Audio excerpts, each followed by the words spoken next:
We're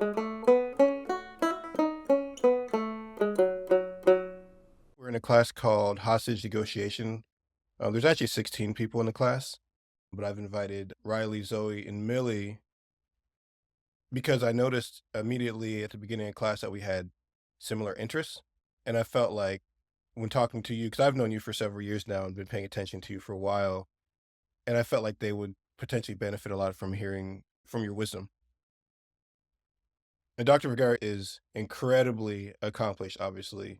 Political theorist, historian from Chile, advanced degrees from Harvard, NYU, New School, Columbia, completed undergrad at Law Católica. Sorry if I said that terribly. Lecturer at Essex, author of Systemic Corruption. In this class, like I mentioned before, is taught by Jason Rezaian about hostage negotiations. My focus is speaking with seasoned journalists to try to figure out what is the best strategy to do this work, particularly for new journalists. Myself included, I'm older, but I am still a new journalist. I'm just curious what your insights are on new journalists and how it is that we should look at hostage negotiation and hostages around the world. Thank you. Well, thank you for inviting me to share my knowledge and my takes on this important issue.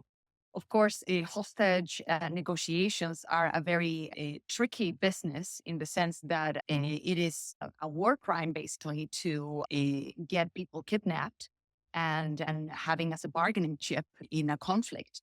However, we know that in times of conflict, the rules that are there to protect individuals are not really respected in general. When we have to report on in hostages and how this bargaining chip is being played, and then we really need to take into account the whole conflict situation. And of course, the one of the closest and most recent hostage situations is the Israeli and Palestine conflict. And therefore, this is one conflict that has gone on for many years, decades, and the rules of engagement have not been respected in either side. However, there's one side that is stronger than the other, and there is a kind of a duty of journalists to not narrow down and not focus only on the specificity of the hostage taking and negotiation, but actually put it into the bigger context, and always basically never side with one of the sides and never condone the hostage taken. However, it is necessary to understand that this is a bigger issue in a way, and the hostages only play, as I said, a bargaining chip in the whole conflict situation. So, and of course, we need to question more deeply what a hostage is. We have today the United States, taking hostages in a way in a conflict in terms of civil conflict, kidnaps being undertaken now against the Fourth Amendment, against the First Amendment in the United States, and not because the state basically uses its police power to repress freedom of speech and take people hostage in a way. And as we saw with Mahmoud, who was basically incommunicated for 38 hours and was not allowed to see a lawyer. This is also can be understood as a hostage within larger conflict. That was actually my next question. And being a graduate of Columbia, like, what do you foresee as like the how that situation is going to unfold there at Columbia University? I am very deeply saddened and disappointed of Columbia as an institution. However, this is something that is not new and something that is basically history is repeating itself. We had in the 1930s and 40s all the protests against Nazis and against the war. And we had Columbia University also expelling students because of their protests against Nazism. And then we had the 1968 and the taking of some of the students' halls against the protests against the war in Vietnam. And again, we saw the retaliation of Columbia against their own students and basically immediately throwing them under the bus when the situations get hairy. It is not surprising, even if it's still disappointing. And we have seen the universities in general, they have gone through a change in the last 20 years in which the administrative part of the university has been bloated. So since the 1970s, basically, the administration has grown threefold, while the academic part of the university has actually shrunk or just stayed the same. So we have a kind of wanted to take over the administration over the academic at the academic part of the university. And there has been a conflict, especially with the unions. So in my own experience, when I was a graduate student, we didn't have a contract. So when I was a PhD student, and of course we were teaching assistants and we were working for the university, we were accepted in the university with a kind of a 5-year deal in which we were supposed to work for the university. However, there was no contract and no specificity to the hours that we're going to work or the protections as workers. And even if we were issued W-2s and we were workers in paper for the university, we were students and we were seen as apprentices. And part of my role during my time at Columbia was to organize the union in order to get graduate students a contract and be seen as workers. And the university, instead of basically complying with our demands, they hired a very expensive lawyer and company basically to bargain with us and try not to get a contract and still to be in this kind of limbo. And the university has been, since then, a very union busting university and has been very aggressive in its role into kind of undermining the union and the student movement. It's incredible that now we have a contract. I graduated without a contract, actually, but now the student union has a contract. And yesterday, we're supposed to bargain again for the new contract. And yesterday, the university fired the president of the union before they started bargaining. So this is a kind of a double movement in which the university's administration, who are not academics, they are people from other places. So the former president of the university was an IMF and World Bank officer before coming to be the president and has never been an academic. And she was immediately throwing faculty under the bus, especially when they had this hearing in Congress, and basically immediately complying with the demands of the state to curtail and to repress freedom of speech on campus. So this is again not surprising and is in a way a takeover of the administrative state over academic freedom. And this is especially what the Trump administration has been asking Columbia to do, which is basically to put all their kind of more controversial departments under review. We're talking about the African studies, the Middle Eastern studies, and the Asian studies. They would be basically all the ethnic so-called studies. They would be under review and they would be not autonomous within the university, but they would be within the presidents of the university, basically control.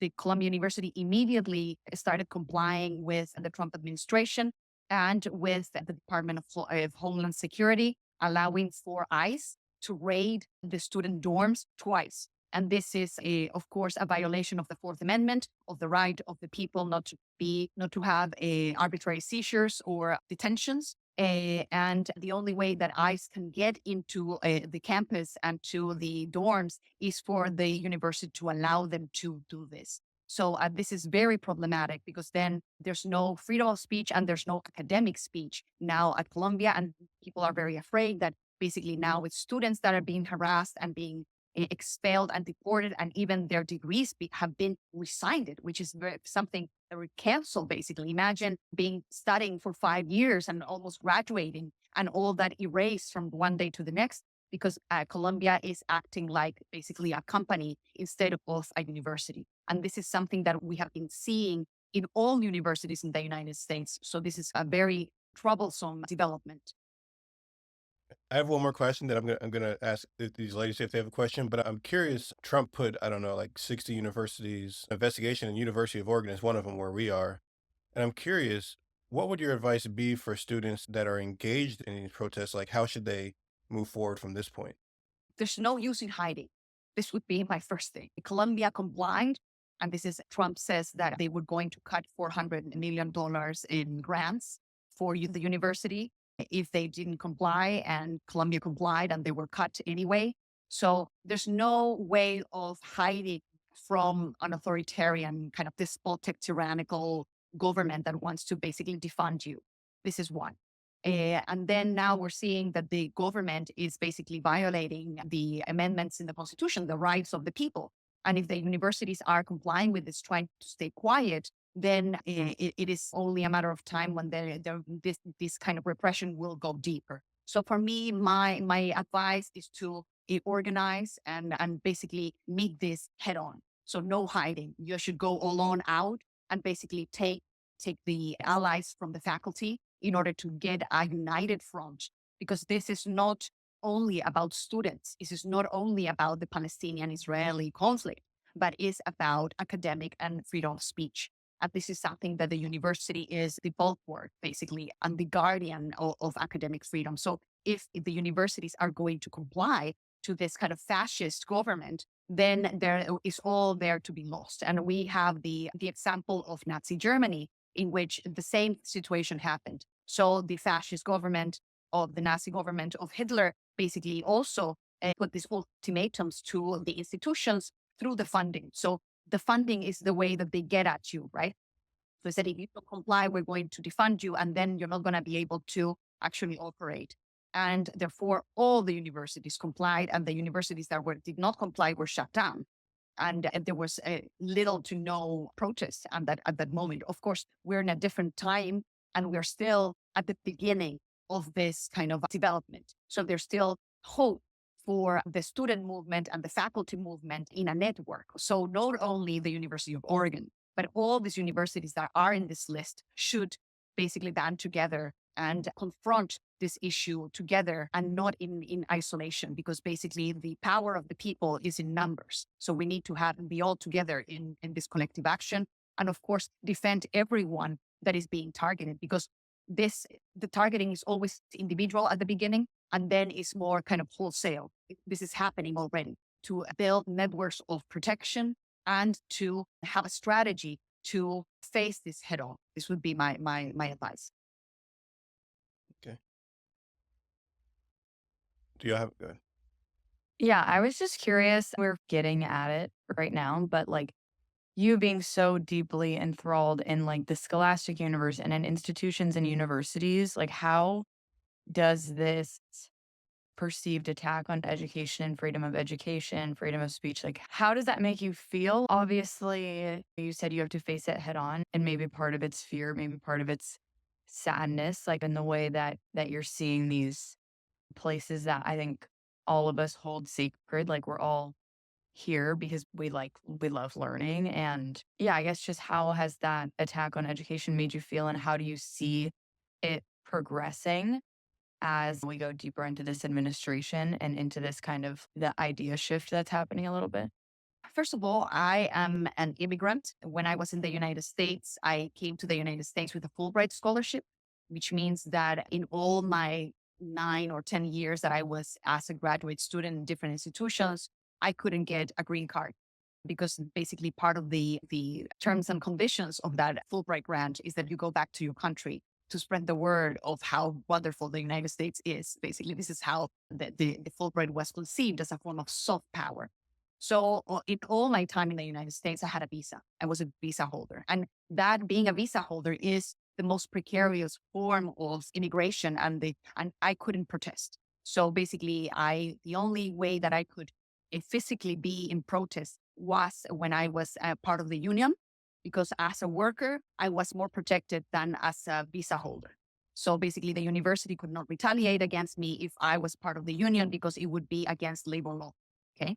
So now today in the UK, I'm still a visa holder, a new visa holder in another place, right? So I having no don't have citizenship, not having citizenship in these situations is very scary in a way, because you can be your visa could be immediately resigned, it can be canceled from one day to the next, and of course there's a procedure for that, right? It could take months for someone to be expelled from the country, but now we're seeing from the administration that they are arbitrarily basically canceling visas and deporting people with now due process. So this is very scary to me personally, and to many other professors, because even if you have tenure, and I have tenure at the UK, tenure means that you cannot be fired in a way. I can still be deported in a way, even if I have protection within the university, the state still has a power over me in terms of that I can be just deported. And in the United States, I have two children that are American. But that doesn't mean anything at all. You can just, and before meant something. The idea that you could not be deported if you have your children, or at least there are going to be some kind of conditions. Now, the administration has said basically that they don't care. That if your parents are immigrants, where you go with them in a way. And the attacks on birthright citizenship, again, that is something and kind of a frontal attack on all the immigrants. And if we think about it, the universities are in the majority of the professors in the university are from foreign origin, because this is part of the kind of the spirit of all the universities, that you have this diversity and this kind of different outlooks that come from all over the world. First of all, this fear of what can happen to me personally, but on the other is like the responsibility that I feel that when you have a platform and when you have people listening to you, you cannot be silent, because if you're silent, you're complicit with it all. So if they're going to deport me, so be it, in a way. Of course, I cannot force myself to be in a protest and be plucked out of the protest and deported, because this is not my role. In a way, my role is to have a voice in the platform that is given to me. So beyond the streets. And of course, I am always being in the spotlight, which is unsettling to say the least. But I think we have been seeing this kind of development and this progression towards more authoritarianism and to a more close borders policies everywhere in the world. And it is difficult to see how it's going to be reverted. So when we're going down the slope so fast, and there's no little remedies that would, small remedies that would get everything back. In a way, when things get very dark, the light can also be very strong in a way. If we manage to break through, this is also a hopeful time in which people will wake up, because we have been slowly going down the slope for years now.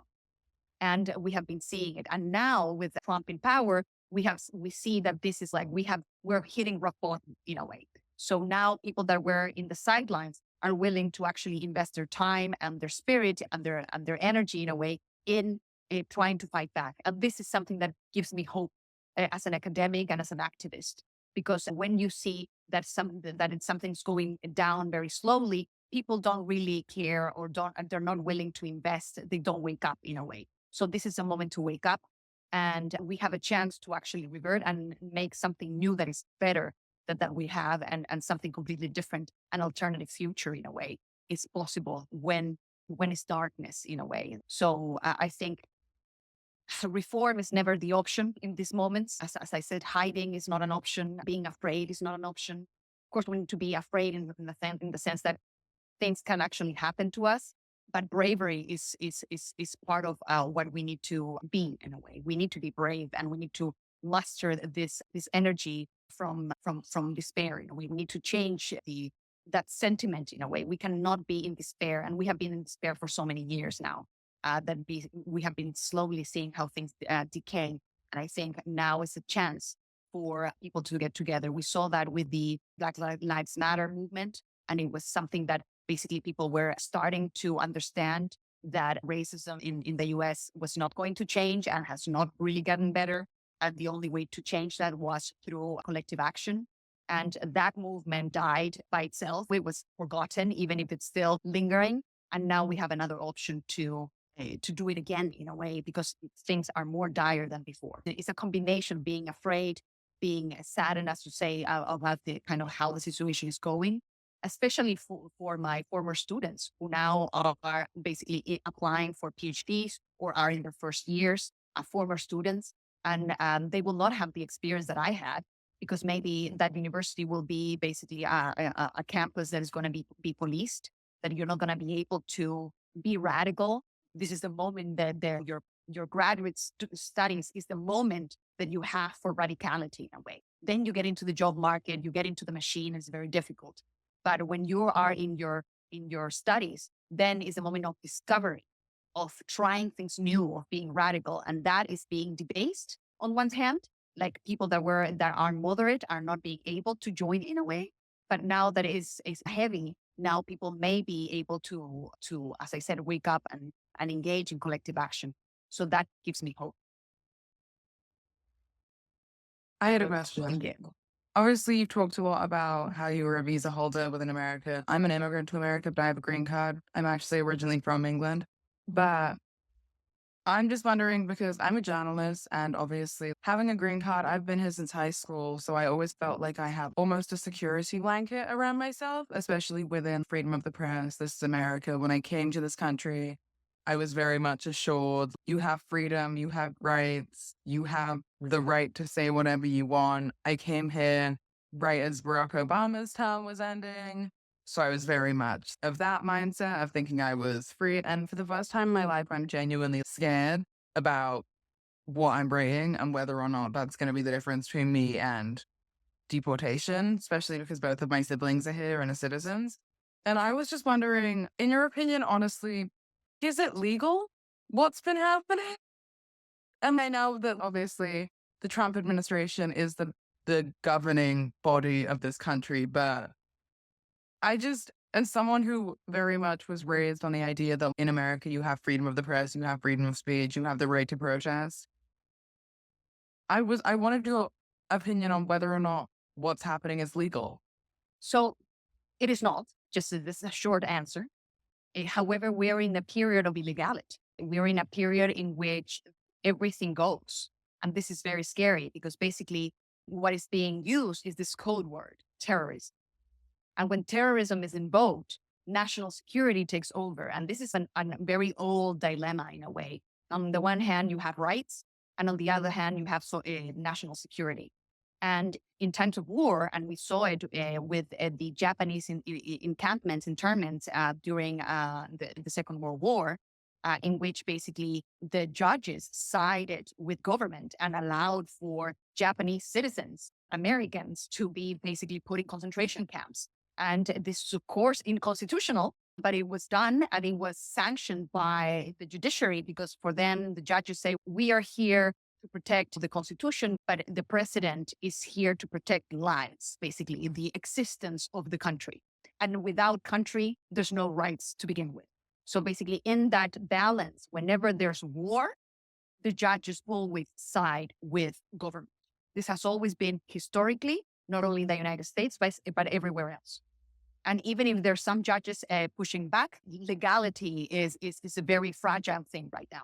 In terms of being a green card holder, of course, you would have to go through due process. You can be stripped of that residency, but only if you have due process and only if the Terrorist Act is invoked and the kind of like the Immigration Act that they are resuscitating is one that was used again during the time of war. So now you can see the rhetoric of the administration putting the T word terrorism everywhere that they can. And basically saying that whoever is a pro-Palestinian or saying opinions in favor of Palestine or criticizing Israel, they're engaging in terrorism in a way, in an indirect manner. And of course, that is nonsense, but they are doing this and it's going so fast that due process is being violated and the courts cannot respond as fast. Okay.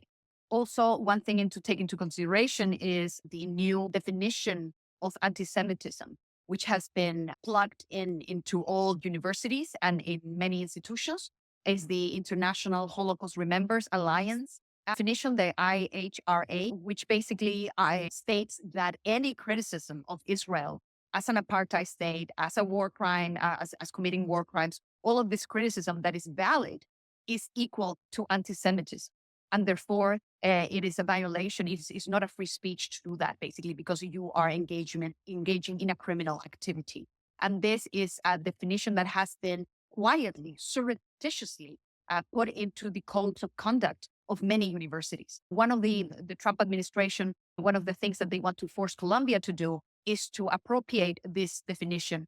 And therefore, if they do and they accept that definition, then anyone engaging in pro-Palestinian protests would be legitimately expelled from the university because they're engaging in some kind of criminal activity. And of course, this is unconstitutional because this is viewpoint discrimination, right? The state cannot side with one of the parties and it's a form of political speech. However, they're doing it anyway. And this is a definition that has been pushed by the Israeli lobby, not only in the United States, but all over the world. So in Germany specifically, also the government, not through law, but through administrative policy, they have incorporated this new definition, and they have said that any institution that does not abide by this new definition, it will be defunded. And this is the weapon that they're using. And again, defunding, and there's a precedent for this in judicial decisions in the United States concerning free speech and concerning religious freedom. If you force defunding, this is a form of discriminating against. So therefore, it's a form of viewpoint discrimination. However, today, nobody's caring about it because the Congress is in favor of this definition, even Democrats, because they are all funded by the AIPAC and other Israeli lobbyists. In a way, they could pass a law restricting freedom of speech. And of course, this is unconstitutional and it would be fought in court. However, that could take time. In that time, people can be deported, people can be silent. And this is a very scary situation. However, if you're a journalist, what else can you do? If you cannot speak the truth, then you're not a journalist. You are a propagandist, or you are just not speaking truth to power. And of course, the United States is the place, the utmost place in the world for freedom of speech. This is what is the narrative. This is the most important of all rights, according to all historians and all legal theorists. And this, and one of the issues with this is that it cannot be curtailed in any manner. Okay, and incredibly so, the United States is the hub for all the fascists and Nazis and supremacist views all over the world, because it's the only country in the world that has no room against freedom of speech, against basically curtailing freedom of speech. So, for example, organizations that are far right in Germany that have been outlawed in Germany because they're fascist, openly fascist, they have their IP addresses and their headquarters virtually in the United States because it's allowed. So in a way, now freedom of speech is being weaponized and is being allowed a far right speech, while a political speech that is legitimate is not being allowed. So this is the battleground. If we lose this battle, we will lose the war, basically, and in terms of what the United States will be.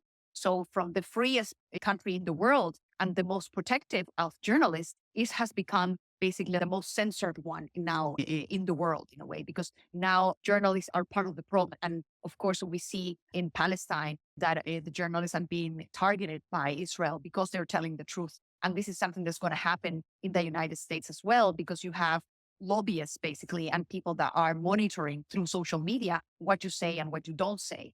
And even if you say something that is moderate, they could come after you anyway. So for me, if they're going to come after you anyway, let's just say the truth or stop being a journalist in a way. And that is something that we need to just bear in a way. Journalists have always been a target from government, and part of at least James Madison's take on freedom of speech is that it is not about free expression as has been developed in the last 30 years, but it's actually speaking truth to power.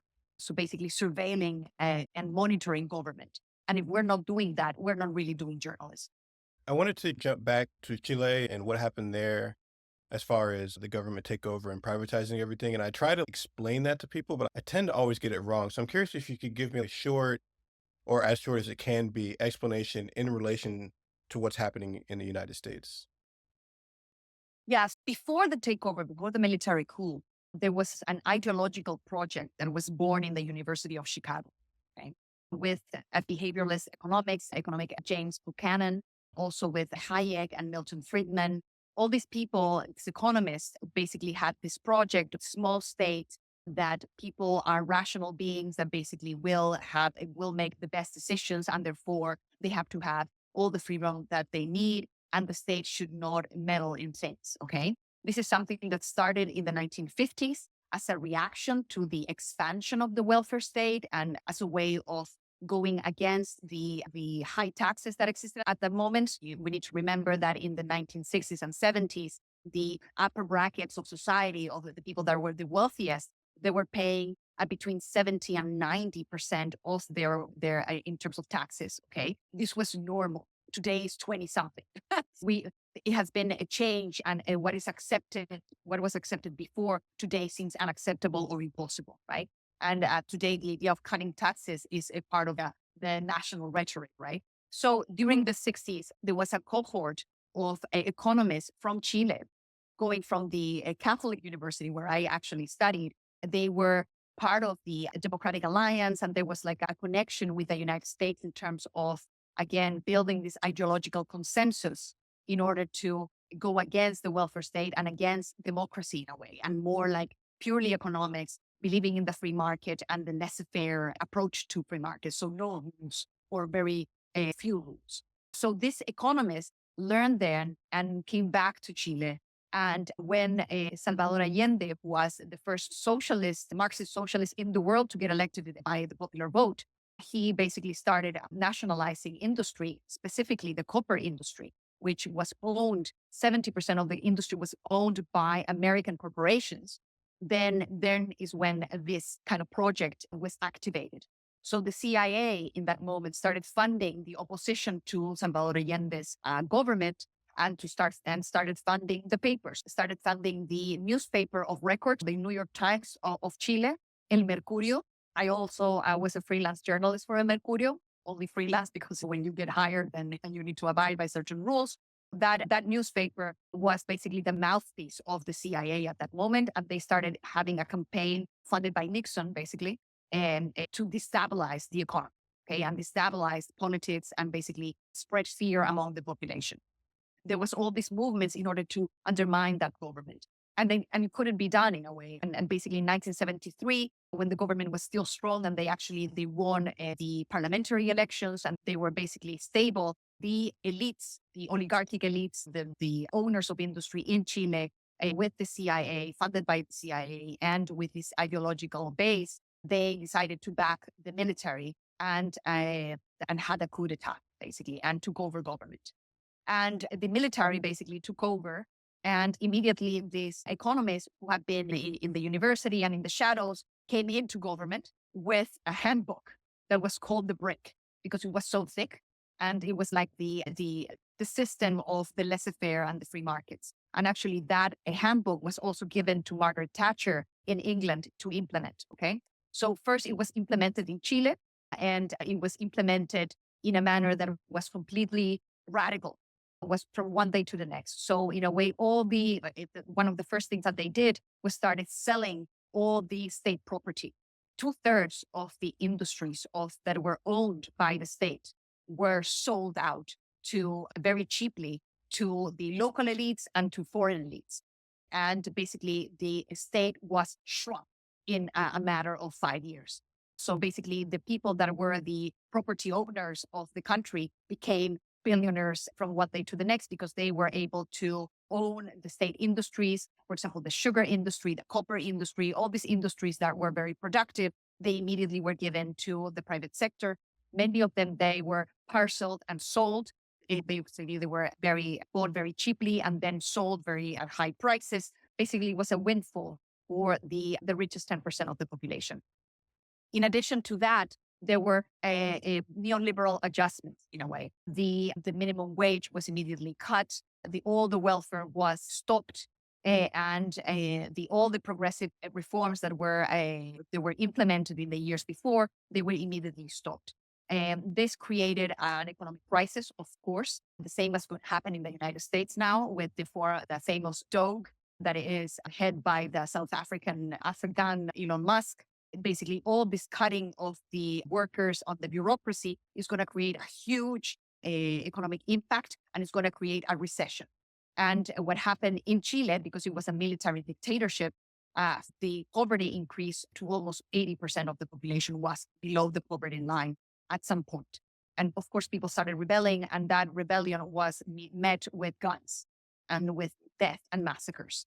So it could be done because it was a military regime. And then basically there were adjustments and there was trial and error. James Buchanan, who was this professor at Chicago, he would come periodically to Chile to oversee kind of the revolution of the neoliberal revolution.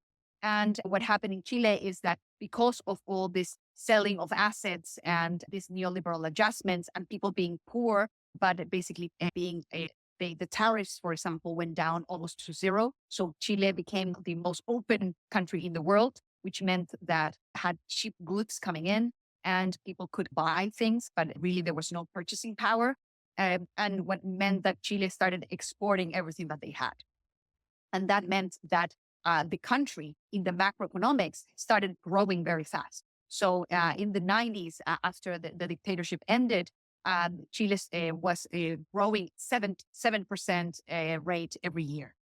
But that meant that 7% that was the increase was amassed, was given or was appropriated by the richest 10% again of the population. In the macro level, it looked great and it was labeled that Chilean miracle because of this. However, that growth was basically measured against the zero growth or the negative growth that happened during the recession. So when you're in below zero, anything that is growing looks great in a way, right? And if you see about the distribution of that wealth, there was no trickle down at all.